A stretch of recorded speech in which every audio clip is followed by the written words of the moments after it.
One time LA was recording and I didn't realize he was recording. And then when the episode was about to come out, I was like, God, I hope he didn't catch all that conversation. Man, I was nervous.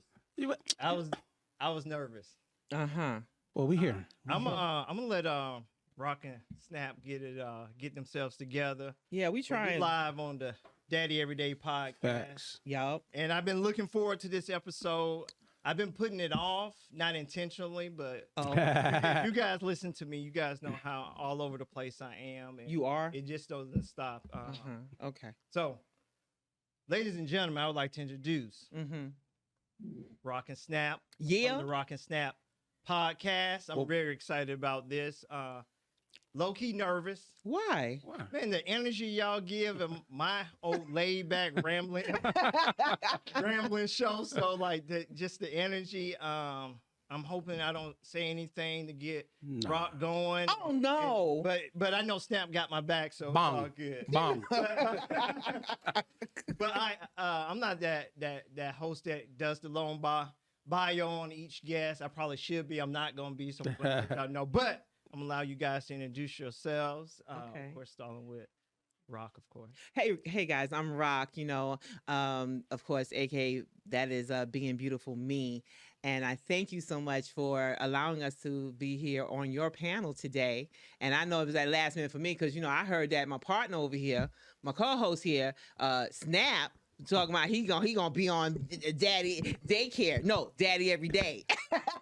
I did that on purpose. Yeah, I felt she kind of did on purpose. At the same time, the way she pronounced my name before we got started, I don't know. But Delonso. It's Delonso, not Eddie Murphy. Not Eddie Murphy. They ain't Daddy Daycare now. Well, you Daddy, I kept saying Daddy. Oh, Daycare. Oh no, every day. Every day. Anyway. Every day. Well, I'm Snap, CEO of Snap Judgment. Like I said, just live out here, just trying to, blend into the world, man. Trying to give messages out here to the people out here. We was raised right but taught wrong. So this is what we, what we I love represent. when he says that.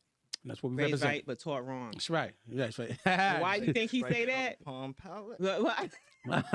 Literally a palm palette. Yeah. Yes. Okay. Yes. Okay. Thank you for having me, man. It's just been a bless. You. All right. So let's get started with What you got? I want to talk about. I haven't even put this on social media or anything about the riverboat incident. I want to briefly touch on it, and then we'll get right into the show because I just haven't even had that dialogue with anybody on that. To be honest, I haven't even watched the full video. I've been catching the little snaps everybody post up, but I did see my man throw the hat in the air, and it was on. It was on. What is your opinion on the situation? I'm gonna tell you. For me, I just felt good people coming to his aid. But the thing is, oh my God, no, it shouldn't have. It shouldn't have got to that point. It shouldn't have. To me, it was. I loved it because, like you said, we all came together. But to see the violence of the black and white. But if it was the other way around, he would have got mobbed. Yeah. You know what I'm saying? But I appreciate the uncles. Not his uncle, but the uncles, the cousins. It's like everybody from all ages and sizes. Aquaman, even Swim came. Aquaman, they keep talking about him. You know what I'm saying? Oh my gosh, it was hilarious. It was just to see them, no matter who they were and what they did, just come against nah, we're not allowing this.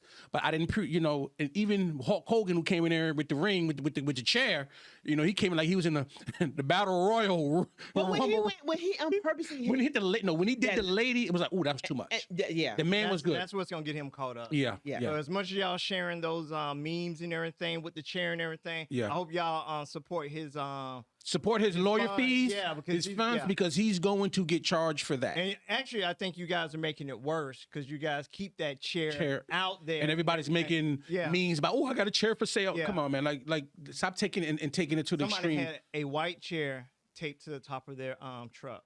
Wow. Yeah. So they're really taking it to the far. Come on, taking it too far. And calm down. That's the only thing I do not like about it. Where we took offense. Now we're not making jokes, but we're making jokes about it. I don't like light that. Of it.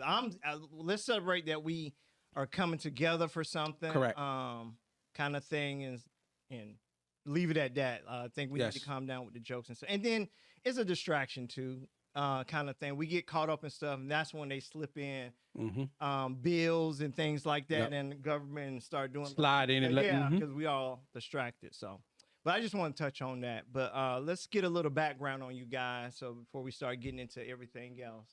No. Hold on. First of all, okay. See, there was a lot of how can you say key points in that video. One, they don't think black people can swim. Dude swam. Okay. And mind you, there was a spirit, an ancestor actually was carrying him the way he got there. Okay. You have to pay attention to what was in that water. And who there was a face, you can see it. There was an ancestor carrying that man. Okay. Two, throwing up, I understand throwing the hat up in the air is a signal, whatever you want to call it. And I was like, okay, I'm gonna start doing that. Just to be funny, but anyway. No, you ain't. Just to see. Right. It's too high. I don't know. Or somebody cut you in the lane because they got their foot. I had a whole bunch of ideas in my head, but anyway, it was just and then you have the coming together where it wasn't just black and white. It was those that were causing the issue where they had no business parked over there. Number one. That's true. Okay. And being that was the exact place where our people were enslaved and so on, traded right there at that place.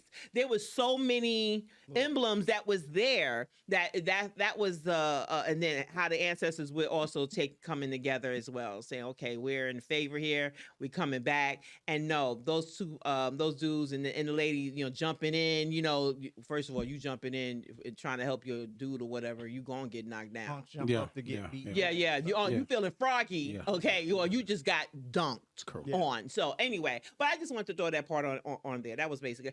And the chair, from what I understand, was invented by a black man.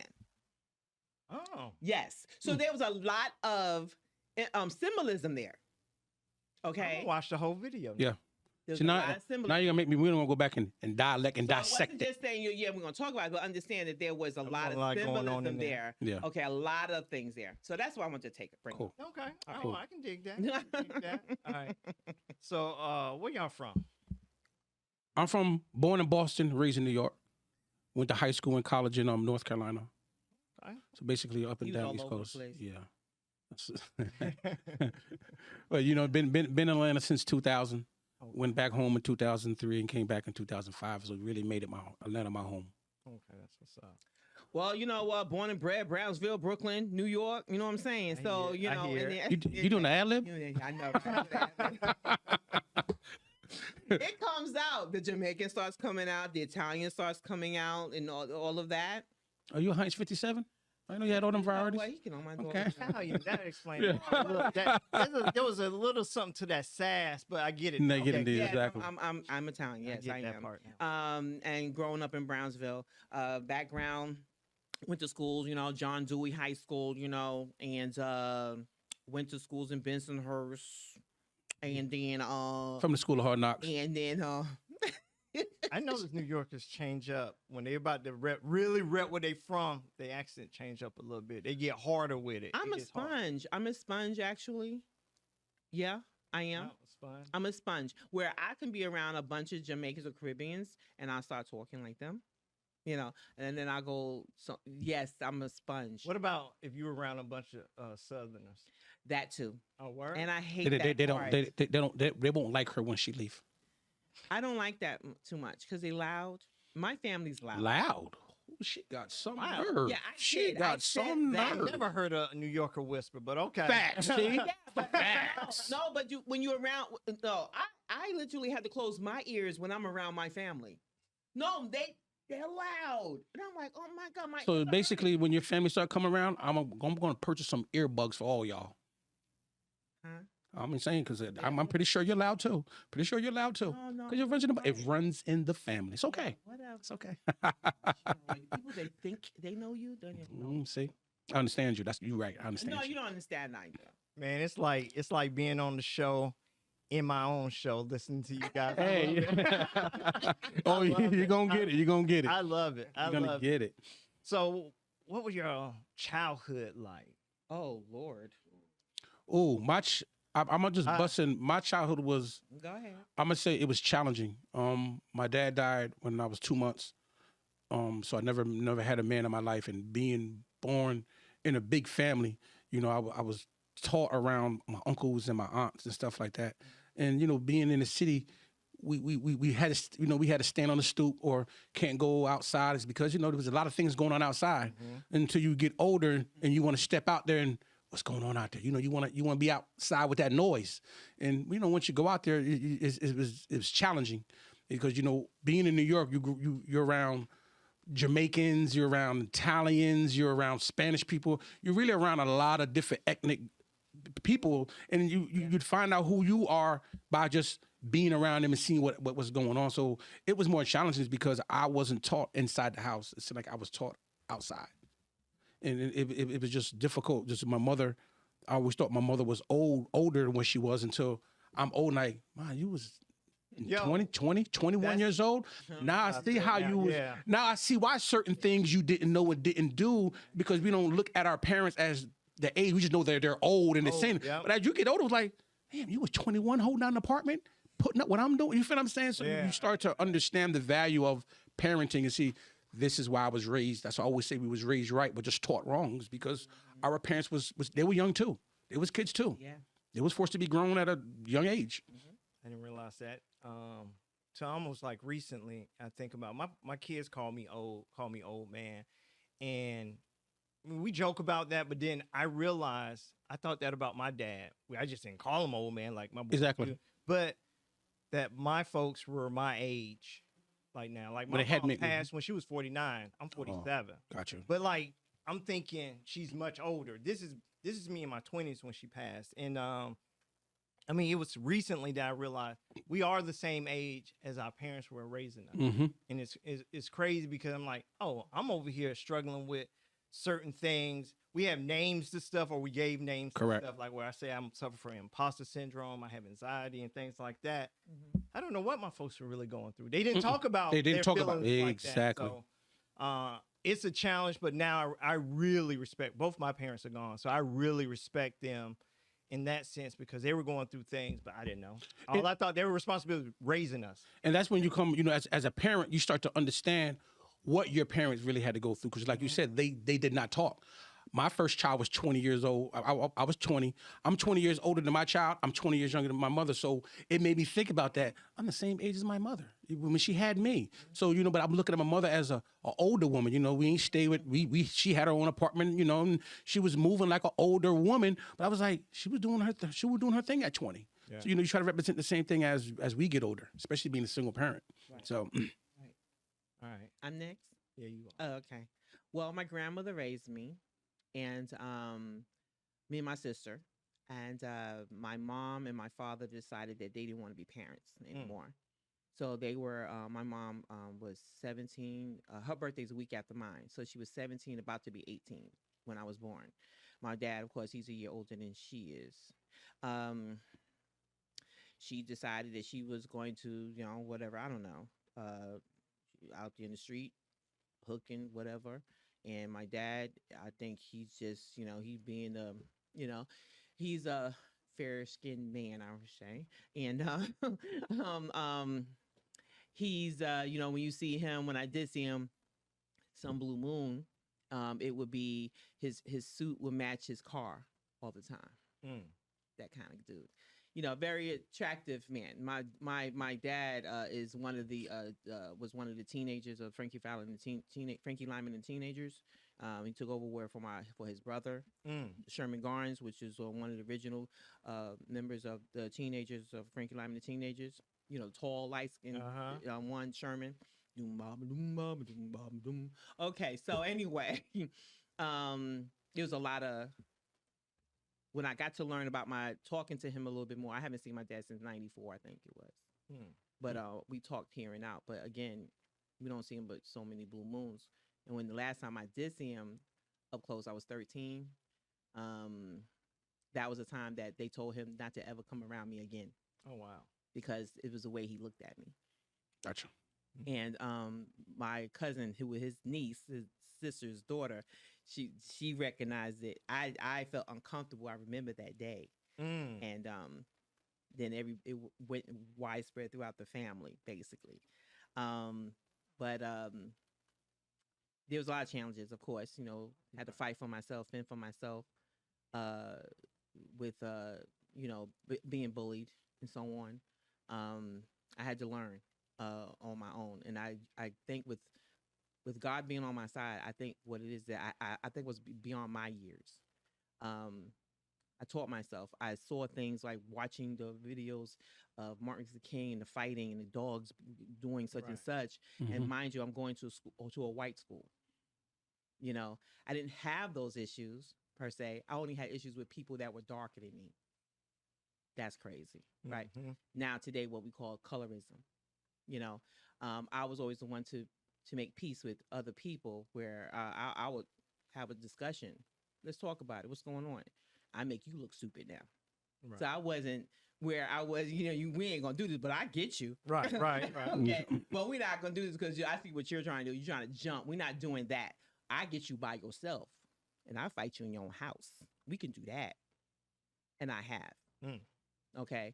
So what I'm saying is that I had to learn, I had to outsmart somebody that thought they were smarter than me, in some way, in the street smart, I walked the street carrying one of them big shotguns, for somebody or whatever the case at a young age and doing things like that. Oh yeah, I did some things. Oh, wow. Okay. We've been done the shootouts and stuff when DJs, you couldn't even go outside sometimes because they start shooting, Right. It was a lot that I had to, and I was like, I don't want that. And my grandmother, you had to be on the stoop. You didn't have to come in the house, but you had to be in front of the door, when it's dark, and yeah, there's so much more I can talk about, but yeah. Well, speaking of that, about your childhood, rough growing up, and I can't even say that mine was rough and everything. A lot of things was the things I did not see, the dangers I did not see. Mm-hmm. Folks kept me away from. Mm-hmm. But how do you think people can change that for their kids in a sense? Because some people, because they weren't taught things, they didn't have the father and stuff. Right. They feel they don't have to do that for their kids. Well, I've learned of I've been raising my kids, my boy and a girl, for 15 years by myself. And what I have two other children. What I have taught my children and taught myself that the first line of defense of learning comes from home. Yes. Comes from inside the house. Mm-hmm. You have to communicate. Whatever happened to your grandparents, happened to your parents, and you went through it. So it's going to recycle. Mm-hmm. So what you have to do is prepare your children and really talk to them when it comes to sex, when it comes to violence, when it comes to smoking weed. Mm-hmm. Don't keep nothing from me. Yeah. Talk. We was raised to where everything was kept inside of the home. Parents didn't want you to say nothing, didn't want the outsiders to know. No, I want you to talk. Is because my style is going to be different. We was not born to have a manifest or ingredients on how to be a perfect parent. My parent, there's certain things you might do, I might not agree. There's certain things I might do, you might not agree. Right. Don't mean I'm a bad parent. Right. I'm not trying to be a parent for you. I'm trying to give my kids the necessary tools to be prepared what school is not going to teach them. Right. Because they don't have to go to school to be a scholar, a millionaire, and all that stuff. Mm-hmm. I program my kids on what's about to be expected from them and what's going to happen. So when a situation do come to them, they will at least know how to handle it. I know that if God takes me home when my kids are 17, 18, I know if God takes me home right now because we do not know our expiration date, nope. I know that they have enough tools to survive. Yes. Right. Not being right here, I never knew that. I don't know. No, I talk to my kids. When I feel like they did something wrong, I'm going to question them. Mm-hmm. Why'd you do that? You're going to get in trouble. It's the same thing as when the police officer pulls you over. The first thing he asks is what? Do you know why I pulled you over? Right. Your answer is going to depends on what he's going to do. You might get a ticket, but if you say here, oh, no, I didn't know I was speeding, but you're going 80. Yeah, he's going to run some stuff, but sorry, sir, I was speeding, doing a little bit of stuff. Okay, let me get your stuff and run your stuff. So the same thing as your children. Why you do that for? Because sometimes they're going to do bad things to get to good, but they have to know that sometimes you're going to have to do bad things, outjudge stuff, but don't think that every time you do something wrong or bad, that is bad and that you lost, you're going to get in trouble for it. There is a fine. You're going to get in trouble for it, but it depends on how deep the trouble is. So you really have to communicate with your kids as soon as they know how to walk. Yeah. As soon as they know how to talk. That's how I try to tell my boys, if you get in trouble, I want to be the first person you call. I want you to know, like, all right, I'm probably gonna have to hear his mouth, but you know what? I'm gonna call my dad. If you with your boys and something go down, I want you to be like, nah, I'm about to call my dad. Get me. Yeah, like I'm not rolling with this. I want them to be that individual that if like I used to hang out with a bunch of kids and we go do stuff. A lot of times they didn't do certain stuff because I was around. They know I'm calling home, or if I had to call my mom was that one that they didn't want to mess with. So same thing here, yeah. But I want my boys to be comfortable where if things are going on, they feel uncomfortable to not participate and not feel the peer pressure and to say, hey, I'm going to go call my dad. It's because when they're going out, they're going out to represent you. And when they're out with their friends, and if they're not learning nothing at home, guess where they're going to learn it at? Yep. They're going to learn it from out there from the streets. So they're going to think that what's in the street is right and what's in the house is wrong. I'm going to tell you something I heard from Les Brown. I don't listen to a lot of self-help and all that stuff now. I'm trying to just self-help myself, but I used to listen to a lot of the motivational speakers. I'm gonna put it that way. Yes. And Les Brown is one. He said this story, and I tell it to my boys, and I tell them every so often this story to make sure it clicks. So a lot of times you tell your kids something, it doesn't quite click yet. But Les Brown was saying he was growing up. He had a friend he hung out with, and there was these group of guys that came to him and said, "Hey, we're gonna hit up this liquor store. You know, you guys want to roll with us?" And Les Brown's like, "Nah, I ain't gonna do that." I said, "Oh, you scared?" He said, "You say I'm scared, but I ain't gonna do it." So they talked to his homeboy, and it's like, all I got to do is drive. And Les was like, "Nah, don't do it." They said, "Nah, don't listen to him. He a chicken." He said, "I ain't no chicken. I'm just not gonna do it." I talked to his boy, said, "Don't do it. Don't do it." Well, they go to stick up this store, and the guy's sitting in the driver's seat, ready to take off. When they the guys run out the store. The shop owner comes out and shoots the driver back of the head. Ooh, so they can't go nowhere. Even though you wasn't involved, you was involved. Yeah, you was involved. So if he would have listened to Les, he'll be, probably here to this day, possibly. But rolling with his friend, didn't want them to think he was a chicken and scared, that kind of thing. So I try to tell my boys that, follow your mind. Like, he was hesitant to do it, which means he knew it was right and wrong. Yes. And his boy was trying to tell him, nah. Well, you have to give them, because adults have it, so if we have it, kids have it, because we had it when we was little. When that instinct comes in, listen to it. We have it now. Listen to it. We have it now as adults. So, but we got your intuition. Your gut. It's very important. So you got to tell your children, when that gut says it, 9 times out of 10, do it. Because now it comes up to a decision and choices, and that's what life's about, what you're going to do. You're going to fight that choice or that decision that heart is telling you, don't do it, but you want to do it to please your boys. But if you're telling me you know it's wrong, that's God speaking to you. That's the angel. I never really had those kind of issues some way because I was always a leader. But how was that walking around with a shotgun in New York? Well, again, I did look. That was. I'm just going by what you just said. No, and I said I did that, and mind you, I was like, okay, no, and so on. They weren't forcing me. I was like, whatever, you know what I'm saying. But that was then. But mind you, throughout my whole time growing up in school years, I would say that I always had my own mind, and I only had so many people around me.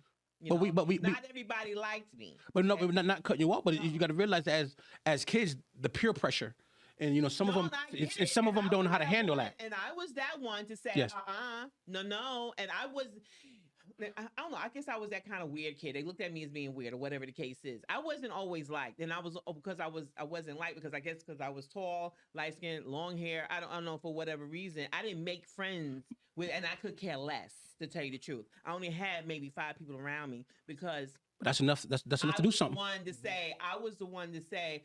No. We're not doing that today or any day. There was a time, after school, in the area, the guys, the white boys with bats and the jackets like Fonzie and everything like that. Why are you talking like that? Okay, so that's what I'm doing. Because that's what I'm doing. When she get back there, she there. So when they did that, they waiting for the guys. They never went to beat the girls. They always went to chase the guys. See, those are wrong type of dudes. It's because that's what I'm saying. I'm talking the white dudes with bats. They were chasing the black guys. Is what I'm talking about. I'm talking about race. I'm talking about stuff that I seen that you probably see on TV. This is what I witnessed. Is what I'm saying. I never had to go through that. No. I watched it, but I still avoided it. I ain't dumb. I ain't gonna get in the middle of it, okay? And there was a time I remember we were walking to school. Now, this is probably now later junior high school. Okay, still in the same area, mind you. And I remember walking, and it was me, Karen, Katrina, my sister Kaisha, and I think Tara was with, I don't remember anyway. So we were together, and we were walking towards the train station, and we had to walk. It wasn't just across the street. We had to walk to the train station. And they was about to start something. I saw something. They was about to start something, and then I heard my name. Like, what the hell is that? What? They was like, no, that's Andrea. So they stopped. So I had respect with people because I didn't go for the nonsense. I did not. I carried myself very maturely, I suppose. You know, I carry myself real mature, but I'm the sneaky one. But we talk about, like he said, what kind of person was you? I'm the person that you're going to do something sneaky as long as we can get away with it. I mean, I was the one where I was not going to do that. Everybody did bad. Everybody did bad. Hey, you guys getting a snapshot of the rocket snapshot. Yeah, because you know what I'm saying? Like you had to, you know, I was the type, you're going to do bad stuff, but do bad stuff where, you know, sneaky stuff. Not like we all perfect. I'm not saying you know, I like we're perfect, but I'm the type that if we could do something to get away with it where nobody knows, yeah, we can do that. But I wasn't that person. I wasn't that female. I was. Be like, on one, I was ministering the word. At 13, younger than that, yes, I was. Because that was the only way I would get my peace of mind for some reason. There was, I don't know, at that age where you don't know who you are or where you are and so on. That was me. And I was like, okay. And yeah, I'm still that way now. I take this, yeah. Ain't no change. You know, and still to this very day, and I still have some baggage that's there. But yeah, I get through it. I get through it, and the only way to get through that is there's a balance I have, you know, and I'm like, I'm not doing that. No, not today. Good job. Great job. Great job. Great job. It's funny where I was somewhat quiet growing up, but I had my moments where my personality truly showed up. Yeah. But people didn't want to do bad things around me. I was that individual. Not because I would necessarily talk them out of it. They just... Yeah. I mean, I was about to name that. To me, you was in my group in New York, you're the snitch, but don't tell him because he's going to tell it. I'm going to tell you how they didn't think of me as that. I didn't know I was hanging out with drug dealers. Like, this is at a young age, 12, 13. Oh, I didn't know that these cats were drug dealers. Looking back, I realized, wait a minute.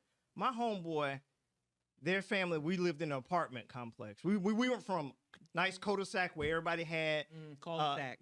Everybody had one pet. It was, you know, mom and dad in the house, to where we moved to apartment complex where nobody... It was like... Everybody together. Exactly. Yeah. There's whole different... So, it was completely...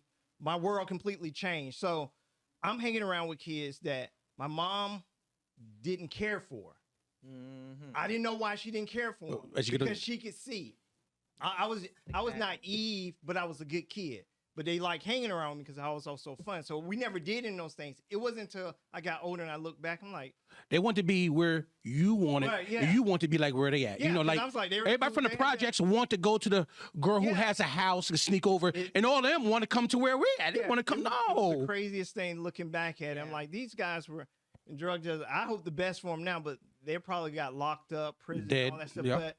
But it was amazing. Like, but I realized I was staying true to myself. I stayed who I was. I did admire that they were able to wear certain stuff, even though we're living in the era now. But they were still able. But I mean, and we experience it, and what you get as you older is they look at you now as you're doing this and be like, "I knew you was going to be something." You feel what I'm saying? Because they was negative, and that's probably the only thing that they knew. And the only thing I thought that was part of my community, selling drugs at a young age, hustling. But as you get older, that's why I always say, you know, keep saying we was raised right but taught wrong. We thought that was the right thing to do because everybody was doing it. But as you get older and you survive, there's certain things like when they do something, your crew or your friends, you didn't do it, then they see why. Why they going over there probably stealing bikes. I wanted to go over to my man's house because I want to date his girlfriend. I want to go hump his girlfriend, his sister. You feel what I'm saying? Right. I was chasing the chick. I was doing stuff for the chicks. I wasn't doing stuff for the friends. You feel what I'm saying? Because the chicks, our age, was dating the older guys. It's because you want to hear the name. So I want to get my name mentioned with the females. I was more trying to press them. Well, you know, because I didn't have a father around, you know, again, I had to learn or a guy around, a brother around. I didn't have that. Well, I was beating up the guys. I used to body slam them, pick them up, bear hug them, throw them down. I used to do And that. she talk about she a leader. See, What the world? Beating up people, slammed them, walking around New York with a shotgun. And she talk about being a I leader. was skinnier than Who think you, Black Panther? She would have a great time with me. No. See, the thing was, it was always, the guys would be trying to test me or whatever. You know what I'm saying? So that was my thing because I was being bullied, and not where, I was like terrified every day, but it's like there were some things I just, I mean, we all been bullied to a certain extent. Okay, the thing is, the guys on the school bus, and so on, they want to try stuff out. Okay, they like you. They just liked you. Yeah, whatever. That's a form of liking you. Because you didn't have a man around to tell you, girl, that boy like you. You know what? No. You want to beat him up. I'm telling you. We got to stop that though, because that does not mean a guy likes you. You should mean he don't know how to approach a woman. So he think that is. So he approached. He approached all right. He approached. I don't know how far I'm approached. Exactly. They want to play, and so on. So I showed them what it's like. Okay, and then in high school, there was one guy, because I teased him a little bit, and so on, because I had a cousin that was there already, so he let everybody know I was coming. You know what I'm saying? So I came there, and then he's a big dude. I forget his name. He was a really big dude. He was tall. So I came up from behind him, and I took him. Boom, right? See, that's that Cleo from. And I lift him up. She getting excited. That's that Cleo from Set It Off. And he's like, real talk. That's not a girl. So I was like, hello. So anyway, and that's a bitch pays like $175. You know what I'm saying? Why you like? First of all, how she know her number? Hey, my man. Hey, Big Like saying you are destroying the mic level. You destroy. I'm telling you, and she talk about her family loud. You know what I'm saying? Her mic right here. You know what I'm saying? In fact, she gonna need a mic. She don't need a mic. We gonna send him back there where LA at, no? But seriously, dude, I used to bench press 175. I ran track, ran Colgate. I did a lot of things. And of course, dances, I had to be feminine, you know what I'm saying? So I'd be on stage. What's all that? Well, that's sexy. We got talk. She's there. She is there present day. She can spell the environment and everything right now. Boy. But I'm a lady, of course, and all of that stuff. Behold, a lady. Then there's a challenge, of course, learning about life. I didn't have a father or my mom to show me those things. My grandma, she tried her best to let me have it. Right. But again, they always try their best. We got to realize. And the same thing with me. We all try our best. They don't come with a book. No. All we do is expectations and just learn from, this is what they mean. We trying our best now. Facts. What's crazy is our kids are going to probably take what we gave them, but they're going to take it to another level. Facts. I mean, and that's what you want. And that's what you want. That's what you want. I say this. And I hope a lot of people say this, this is not coming from, I'm not taking offense to women, but I've learned, like they say, like a woman can't change a man just because she loves him. That's right. That man is only going to change if he loves her.